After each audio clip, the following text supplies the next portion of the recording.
welcome back to another episode of the Set at Home Mom, and I want to share with you how we'll be homeschooling first grade and what curriculum we will be using. So I kind of have a blend of classical and Charlotte Mason kind of thing going on, and I can kind of share links to other videos of why I'm going Charlotte Mason and why we use classical conversations. So my plan is to kind of start our morning because I do have a 4 and a 2-year-old that want to participate. So we're going to start off our mornings with like doing our morning basket, and that's something we've done kind of for the last couple years. So we'll be doing our scripture memory. We will be using laying down the rails to work on our habits. This isn't something we would do every day, but maybe a couple days a week.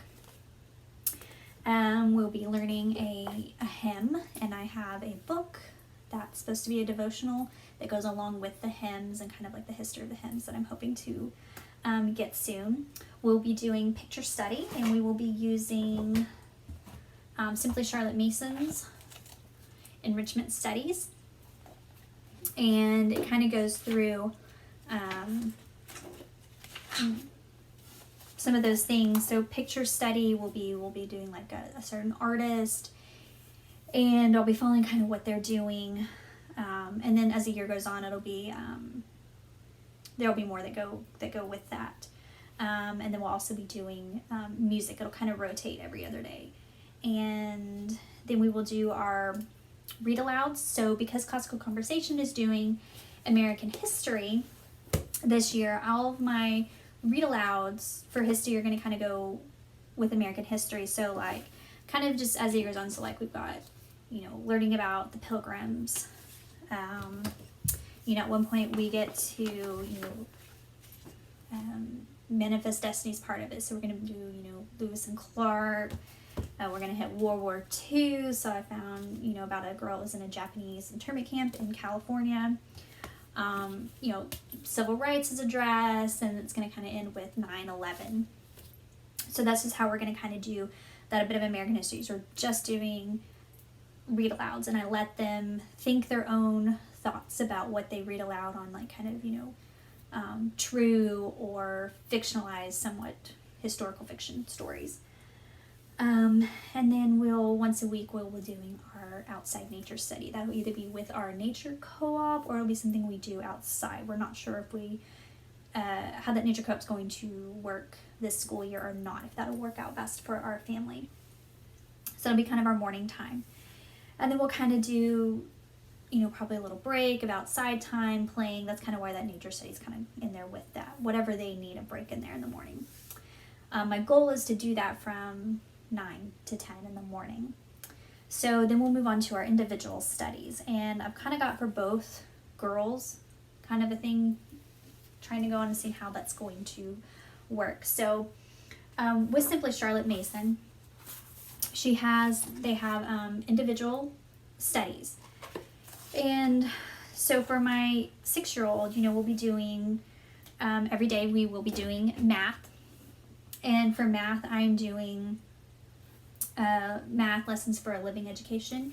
And it's first grade, but I am going to be doing level 2. We did level 1 for kindergarten, so we're going to do level 2. And I can do more of a review on some of these books, but they are it is a workbook, but it's colorful pictures, little stories, it's these characters, his brother and sister, and I really just like the way it was laid out, and they were something that would take her anywhere from 5 to 10 minutes a day to do. It just kind of varied on what it was.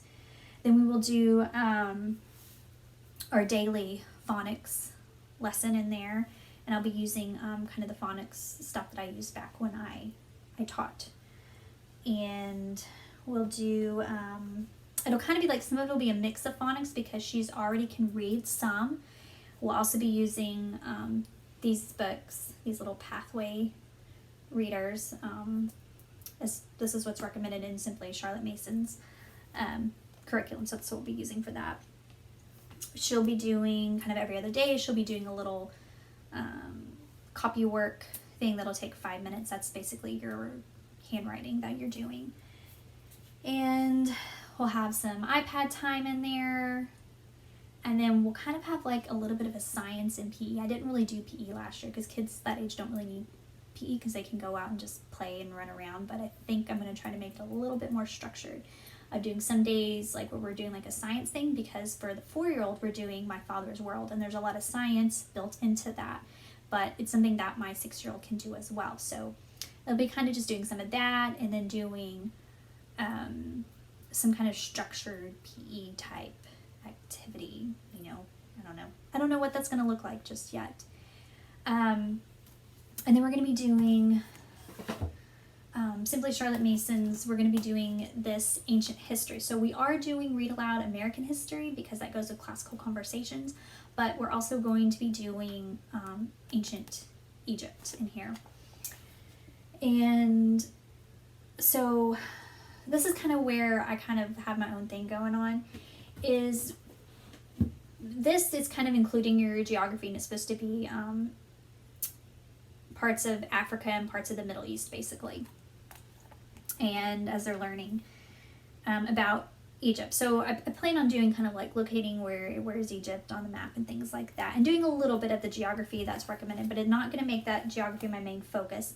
A lot of my geography is probably going to be just our daily practice of our memory work for classical conversations, which for this year it's all the states and capitals in the U.S. and major lakes, rivers, landforms, trails that are kind of like well-known kind of thing and stuff like that. So that's kind of what we'll be doing for that. But I also once a week want to use home geography. This is a Charlotte Mason recommendation, and they're just short little lessons. I'll probably just do one a week kind of thing. And it's just, sometimes it's simple as just finding position, knowing the sun's direction. It's very, very simple, basic information, and it's supposed to help them identify the geography, more so where they live and their surroundings and what is familiar to them. And then I plan on doing somewhere in there, haven't figured that out where I'm going to do it in my schedule.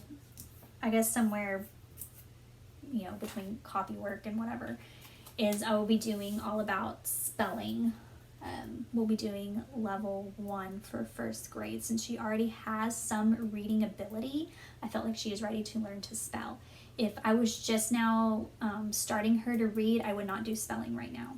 So since we did some reading in kindergarten, we're ready to hit a little bit of spelling kind of thing. So the reason I decided to go with this one is because a mom that I do some volunteering with, she homeschools, and she gave me some of this stuff, and I was like, this is great, I'm just going to go ahead and use that. So and then kind of at after lunch, nap time, playtime, whatever, I kind of plan on the last little bit of our afternoon, kind of when we do snack time, which is usually around 3 o'clock.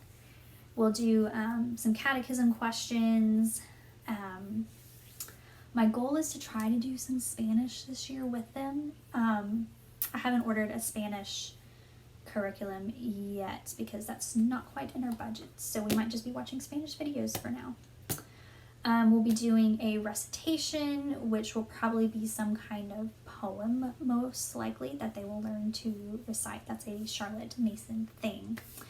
I'm not like gonna force this memorization on them, but it is something that we will continue to practice, because I kind of like, some things when you're like a homeschool mom, you want your kids to learn and do things that you wish you could as an adult do. And one of those things is I wish I could recite poems or